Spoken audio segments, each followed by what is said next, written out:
आपको भी स्कूल के अंदर कोई प्रोजेक्ट मिलता है तो बड़ी सारी इंफॉर्मेशन दी जाती है, एक टीचर आपके गाइड करता है, तमाम तरह की चीजें आपको प्रोवाइड की जाती हैं, लेकिन वहां पर कुछ ऐसा प्रोवाइड नहीं किया। एक सिर्फ आदेश मिला था कि आपको कारगिल जाना है। कश्मीर से उठा करके हमको कश्मीर में से उठा करके कारगिल में भेज दिया, द्रास में भेजा। मेरी बटालियन 18 कैनेडियंस हमको द्रास सेक्टर भेजा, और द्रास सेक्टर में सबसे पहले तोलोलिंग टॉप शायद आप नहीं जानते हैं, लेकिन कारगिल वॉर मेमोरियल आपने जरूर देखा होगा पिक्चरों के माध्यम से। कारगिल वॉर मेमोरियल के जस्ट पीछे वाली पहाड़ी वो तोलोलिंग टॉप है। उस पहाड़ी पर हमने 22 दिन तक युद्ध लड़ा था। 22 दिन। रात का टेम्परेचर -20 था। जितनी देर अभी आपसे बात कर रहा हूं, इतनी देर में तो अगर बैरिक से बाहर खड़े हो जाए तो चेहरे की स्किन फट जाती थी, खून टपकना शुरू हो जाता था। उस 22 दिन के दौरान हमने अपने 2 ऑफिसर, 2 जूनियर कमीशन ऑफिसर और 21 जवानों की शहादत हुई। तब जाकर के 12 जून 1999 को हिंदुस्तान की सेना ने पहली सफलता के रूप में वो तोलोलिंग टॉप पुनः प्राप्त किया था।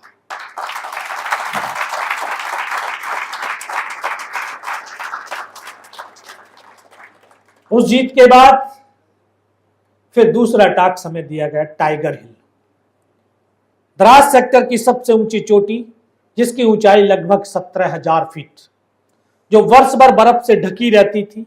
हाइट ज्यादा होने के कारण ऑक्सीजन की कमी बहुत ज्यादा थी। तो उस पहाड़ी को पुनः प्राप्त करने के लिए एक विशेष टीम का पुनर्गठन किया गया, जिसको सिविल भाषा के अंदर कमांडो टीम कहते हैं और फौजी भाषा में उसको घातक प्लेटून कहते हैं। उसके बहुत सारे जवान शहीद हो गए थे। कुछ नए जवानों की आपूर्ति के लिए नए जवानों का चयन शुरू हुआ। तो मैं नौजवानों साथियों आपको कहना चाहता हूं, बताना भी चाहता हूं कि व्यक्ति की पहचान किसी ओहदे या रैंक से नहीं होती है। व्यक्ति की पहचान उसके कर्म, उसके कार्य से होती है।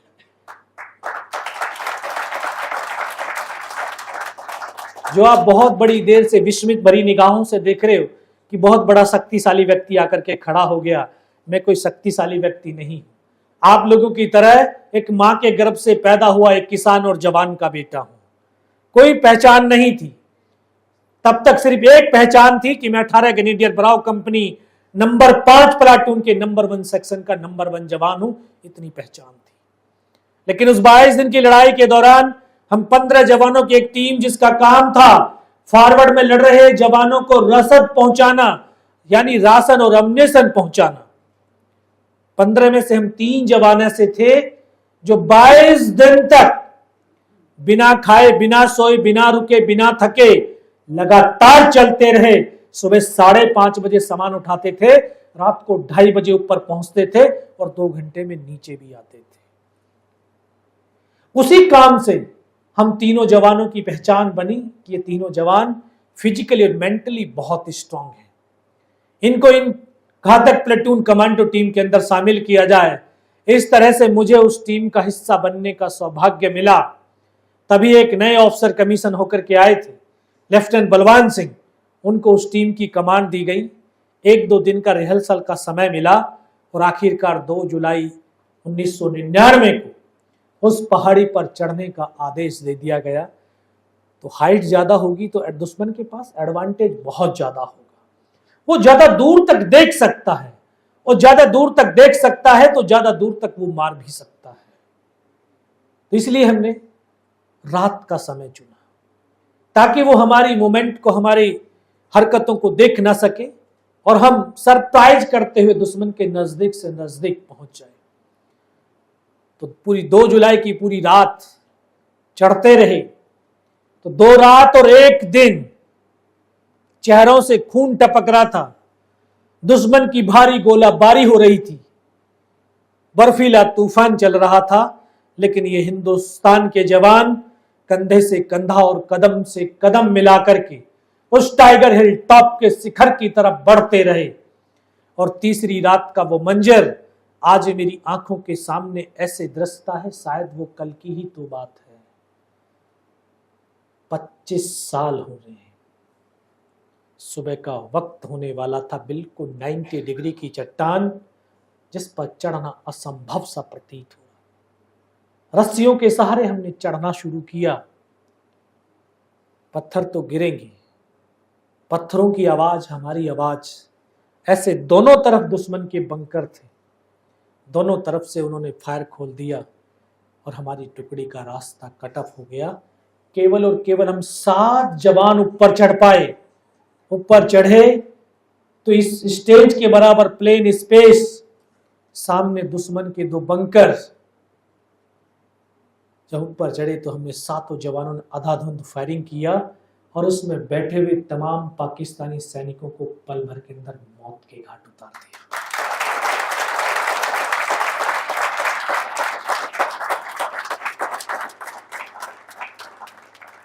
वहां से टाइगर हिल टॉप मात्र 50-60 मीटर रहा होगा। टॉप पर तो उनकी एक कंपनी का डिप्लॉयमेंट, एक कंपनी की स्ट्रेंथ जानते हैं 150, 150, और हम केवल 7। लेकिन बेखौफ, निडरता के साथ, धैर्य के साथ लड़ते रहे। और लड़ते लड़ते ऐसा पल, ऐसी घड़ी, ऐसे क्षण भी आए कि एक कदम आगे रखते हैं तो हेड शूट है और एक कदम पीछे रखते हैं तब भी हेड शूट है। मरना निश्चित हो गया था। लेकिन मैं नमन करता हूं इस देश की माओं को, जो अपने बेटे और बेटियों को संस्कार स्वरूप कहती हैं कि सीने का दूध पिलाया है, सीने पर गोली खाना, कभी पीठ पर गोली मत खाना।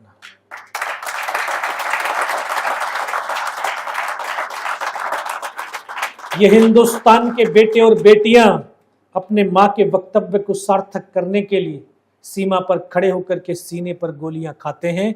मेरे नौजवान साथियों, कभी भविष्य में किसी सैनिक का पार्थिव शरीर देखने का सौभाग्य मिले तो उसके कफन तिरंगे को हटा करके देखना, उसके सीने पर गोलियों के निशान मिलेंगे, पीठ पर आपको एक भी निशान मिलने वाला नहीं।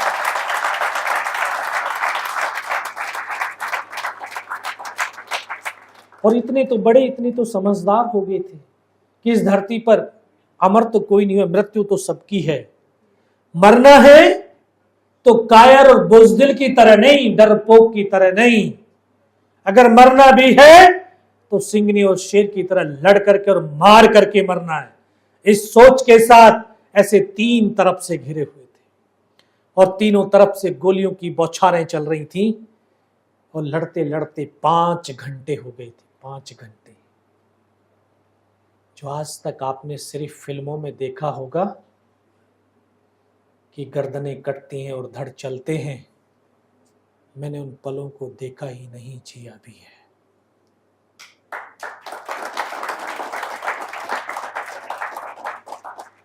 तो ये इस तरह के दृश्य सिर्फ आपने फिल्मों में देखे हैं कि गर्दनें भी कटती हैं और धड़ भी चलते हैं, लेकिन मैंने उन पलों को देखा नहीं, जिया भी है। सर से लेकर के पैर तक लहूलुहान था, नाक से खून की धार बह रही थी। मेरा एक साथी मेरे ठीक सामने बैठा, उसको बोला सर फर्स्ट एड कर दो, क्योंकि लहू इतना बह रहा है, वो नहीं मारेंगे मैं खुद मर जाऊंगा। बोला फायर कर, मैं थोड़ी देर के बाद में करता हूं। उन्होंने सर अपनी फील्ड पट्टी निकाली, उसकी पॉलिथीन फाड़ने के लिए उनका हाथ यहां तक गया, यहां पे गोली लगती है, इधर से पूरा सर निकल करके बाहर। मैं उनका हाथ पकड़ा, सर क्या हुआ, लेकिन एक शब्द तक नहीं बोल पाए थे, एक शब्द। मेरी बगल में बैठा मेरा ट्रेनिंग का साथी था, रूममेट था, कैनेडियन अनंतराम। मैं उसको बोला अनंतराम सर को तो गोली लगी। क्या? ये उसका आखिरी शब्द था। उसको सीने में गोलियां लगती हैं, फेफड़ों से खून की फुहारें छूटती, मेरी गोद में आकर कैसे लेट जाता है। एक साथी आगे बढ़ता है, फिर वहीं पर एक ऐसे बम गिरता है, उसकी यहां से गर्दन कट करके जमीन पर गिरती है। चारों तरफ खून की बौछारें ही बौछारें। बिना सर के वो धड़ 2 कदम तक चलता है, फिर जमीन पर गिर जाता है। लेकिन फक्र हुआ, गर्व हुआ कि इस शरीर पर गर्दन नहीं थी, लेकिन हाथों से बंदूक नहीं छूटी थी।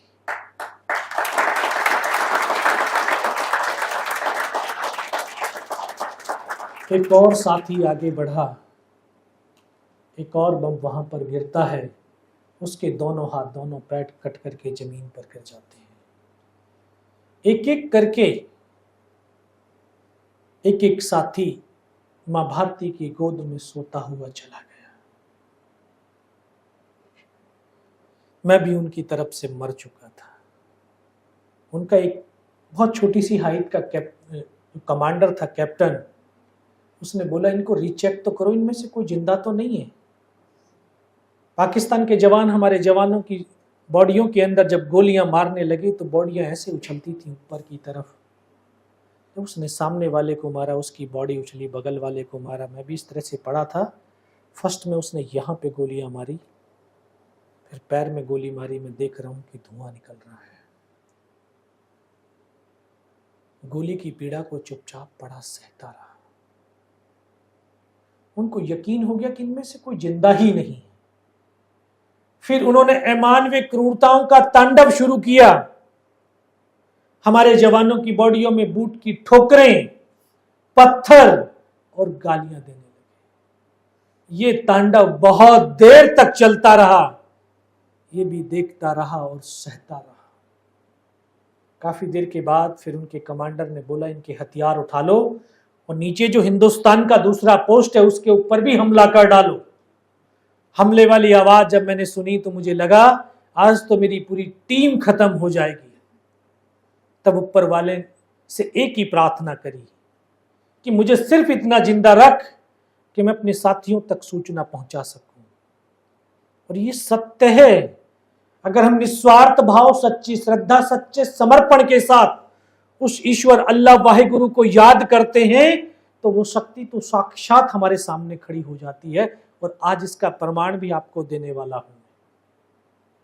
वो आए, दोबारा से गोलियां मारने लगे, तो वो जब नजदीक आया तब एक मन के अंदर विश्वास किया कि योगेंद्र अगर इसने सर और सीने में गोली नहीं मारी, चाहे मेरा हाथ पैर दोनों ही काट करके क्यों ना ले जाएं, मैं उफ तक नहीं करूंगा और मैं जिंदा भी रहूंगा। अगर आप अपने आप से कमिटमेंट करते हैं, दृढ़ संकल्प करते हैं, दृढ़ प्रतिज्ञा अपने आप से कर लेते हैं। महाभारत देखिए, उसमें एक पात्र था पितामह भीष्म। उसने जीवन में प्रतिज्ञा ही तो करी थी और उसी प्रतिज्ञाओं से उसने अपनी तमाम इंद्रियों सहित अपनी मृत्यु को अपनी मुट्ठी में बांध लिया था। अर्जुन ने अपने बाणों से रोम रोम को भेद दिया था, लेकिन उनके प्राणों को नहीं हर पाया था। ये दृढ़ संकल्प और अपने आप से कमिटमेंट करने की पावर है कि आप अपने आप से कमिटमेंट कर लेंगे, जो आप चाहते हैं वो आपको प्राप्त हो जाएगा। तो उस विश्वास की बदौलत आज मैं आपके सामने भी खड़ा हूं। वो आया, दोबारा से गोलियां मारने लगा। उसने फिर भी बाजू में, पैर में गोली मारी। इन आंखों से देख रहा था कि 2 कदम चलने के बाद वो रुक गया। फिर लगा मुझे भी कि अब शायद इसको पता चल गया कि मैं जिंदा हूं। वो तुरंत वापस मुड़ा और उसने राइफल ऐसे सीने की तरफ करी। तब लगा योगेंद्र अब नहीं बचेगा। लेकिन कहते हैं जाको राखे साइयां मार सकी ना कोई। और इस देश को भारत मां बोलते हैं। जो शुरुआत में मैंने कहा, ये कंकर मिट्टी वाली जमीन नहीं, ये सजीव है। मां भारती अपने बेटों की वीरता, शौर्य, पराक्रम, बलिदान को कभी दफन होने ही नहीं देती। किसी न किसी एक को जरूर माध्यम चुन लेती है। शायद इस मां भारती ने मुझे वो माध्यम चुन लिया होगा। तभी तो जब उसने गोली चलाई तो यहां पे पर्स रखा था, क्योंकि पूरी पैंट फट गई थी पत्थरों पे चलते चलते। तो उस पर्स के अंदर भी 5-5 रुपए के कुछ सिक्के थे। शायद मां भारती ने उन सिक्कों को इकट्ठा कर दिया होगा और जब गोली चली तो जाकर के सिक्कों से ही टकराई और रिकोचिट हो गई। उस गोली के धक्के से, फोर्स से, पावर से मुझे भी आभास हुआ मैं तो मर गया हूं। पाकिस्तान का दूसरा जवान आया होगा, उसने आकर के हथियार उठा करके शायद जा रहा होगा। उसका पैर मेरे पैर से टकराया। तब एकदम से चेतना आई, मुझे लगा यार मैं तो जिंदा हूं। तब एक अंतर्मन से आवाज है कि योगेंद्र अभी तक नहीं मरा तो अब मरेगा भी नहीं। मेरे पास एक हैंड ग्रेनेड बचा हुआ था, मैंने अपने ग्रेनेड को निकाला, उसकी पिन निकाल करके उस तरफ ऐसे फेंक दिया। कोट के अंदर जो हुड लगे हुए थे वो ग्रेनेड उसके हुड के अंदर जा गिरा, और जब तक वो ग्रेनेड को निकाल पाता ग्रेनेड तो फट गया, उसका यहां से पूरा सर उड़ा और वो हमारे ऊपर आकर के इस तरह से गिर गया। उस धमाके से पाकिस्तान के जो जवान थे उनमें खलबली मची कि इनमें से कोई जिंदा है। कुछ बोले जिंदा नहीं, नीचे से रीइंफोर्समेंट आ गई है। वही तो एक मौका था मेरे पास।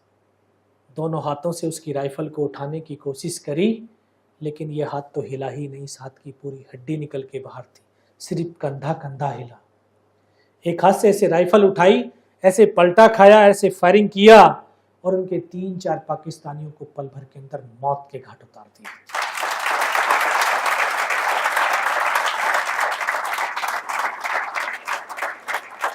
फिर लुढ़क करके कभी इधर से फायर कभी इधर से फायर, 4-5 जगह से फायरिंग किया।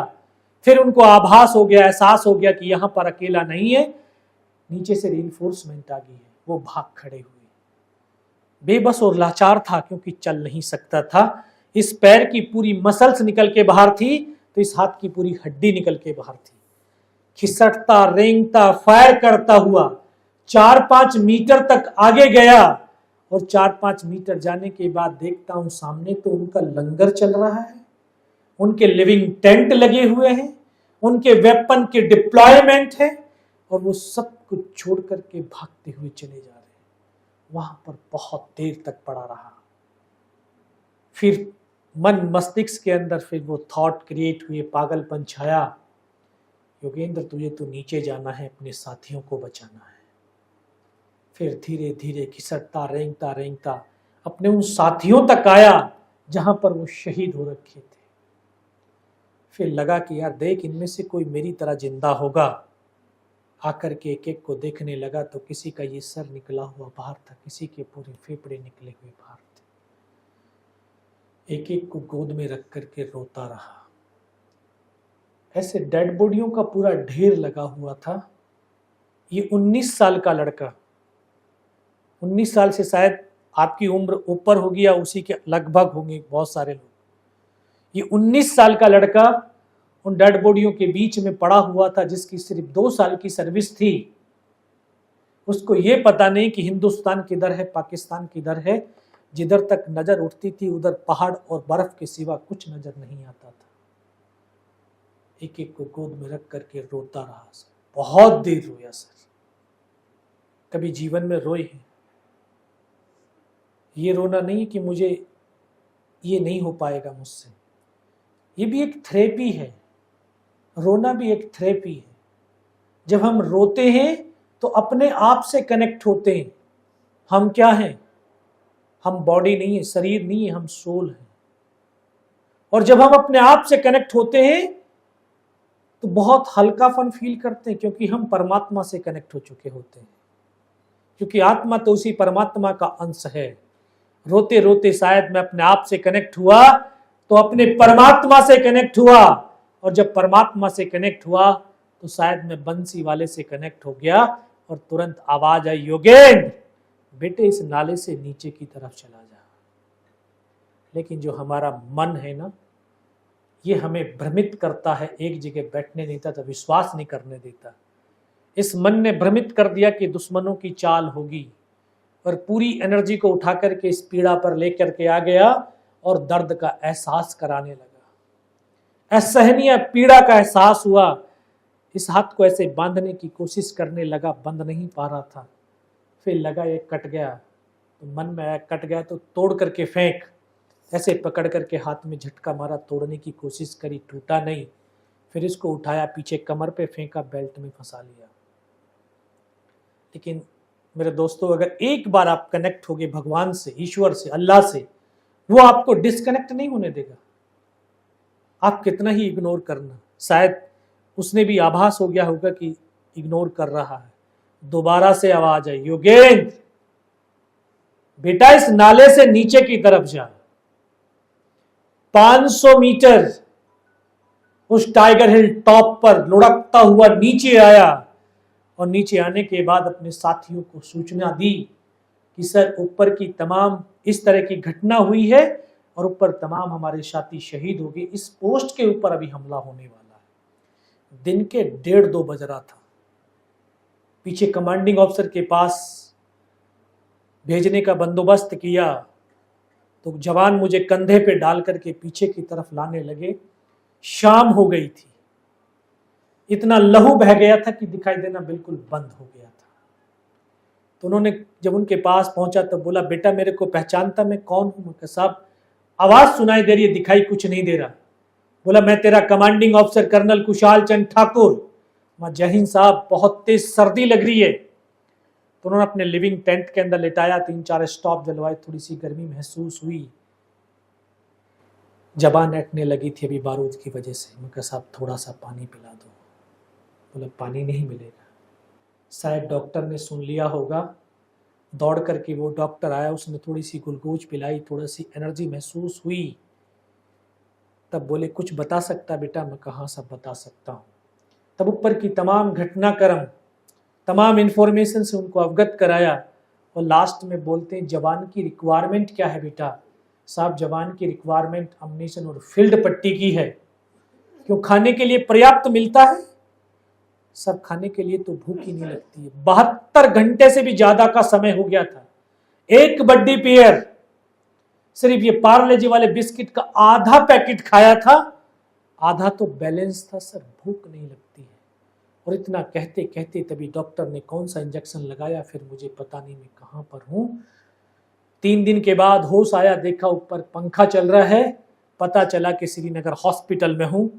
और वहीं पर मुझे सूचना मिली कि उसी रात को दोबारा से हमारी फौज ने, हमारी टीम ने दोबारा से हमला किया और बिना किसी कैजुअल्टी के उस टाइगर हिल टॉप के ऊपर विजय पताका फहरा दिया।